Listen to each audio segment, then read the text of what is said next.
بچوں، آج جو ہم کہانی پڑھنے جا رہے ہیں اس کا نام ہے شیخ چلی نے کھانا کھایا۔ پیارے بچوں، شیخ چلی کا نام تو سبھی نے سنا ہوگا۔ آج ہم آپ کو شیخ چلی کی کہانی سناتے ہیں۔ ایک دن شیخ چلی گھر آیا تو ماں سے کھانا مانگا۔ اس کی ماں نے جب کھانا اس کے آگے رکھا تو شیخ چلی سالن کو غور سے دیکھتے ہوئے پوچھنے لگا، اماں یہ کیا سالن ہے؟ اس کی ماں نے بتایا، یہ ہمسایوں کے گھر سے آیا ہے اور اس کو بڑی یا بڑیاں کہتے ہیں۔ شیخ چلی کو وہ سالن بہت مزیدار لگا اور اس نے خوب کھایا۔ کچھ دن بعد پھر شیخ چلی گھر آیا تو ماں سے کہا، مجھے تو وہی سالن کھانا ہے۔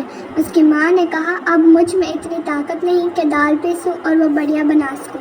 لیکن شیخ چلی ضد کرنے لگا، نہیں میں تو وہی سالن کھاؤں گا۔ اس کی ماں نے کہا، تم ایسا کرو، اپنی بیوی کو لینے کے بہانے سسرال چلے جاؤ، وہاں فرمائش پوری کر لینا۔ شیخ چلی خوشی خوشی اپنے گدھے کو تیار کر کے بھاگا بھاگا ماں کے پاس آیا۔ اس سالن کا نام تو بتا دے۔ ماں نے بتایا تو یاد کرتا گدھے پر سوار ہو گیا۔ وہ بڑیاں بڑیاں کرتا سسرال کی طرف جا رہا تھا۔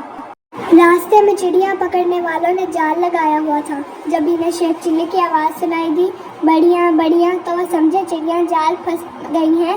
انہوں نے جال کھینچ دیا، لیکن جب دیکھا تو جال خالی تھا۔ انہوں نے شیخ چلی کی خوب دھلائی کی تو اس نے پوچھا، میں نے کیا غلط کہا؟ تو انہوں نے کہا، تم کہہ رہے تھے بڑیاں بڑیاں، ہم سمجھے چڑیاں بڑیاں اور ہم نے جال کھینچ دیا۔ تو شیخ چلی نے کہا، میں کیا کہوں؟ انہوں نے کہا، تم کہو، آتے جاؤ اور پھنستے جاؤ۔ اب شیخ چلی کہتا جا رہا تھا، آتے جاؤ اور پھنستے جاؤ۔ آگے کچھ ڈاکو خزانہ چھپا رہے تھے۔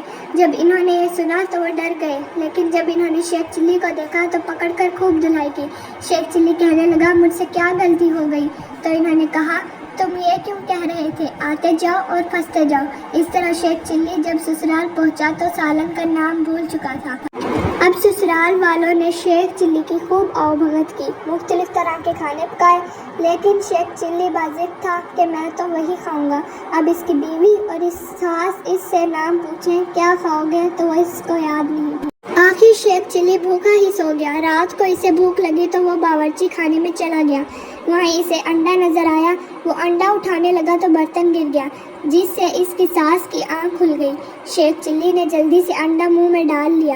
ساس جب اندر آئی تو اس نے دیکھا داماد جی کے تو پھوڑا نکلا ہے اور شاید اسی وجہ سے اس نے کھانا نہیں کھایا۔ انہوں نے آدھی رات کو ہی حکیم کو بلا بھیجا۔ اب حکیم صاحب شیخ چلی کے ایک گال کو چیک کریں تو شیخ چلی انڈے کو دوسرے گال کی طرف لے جائے۔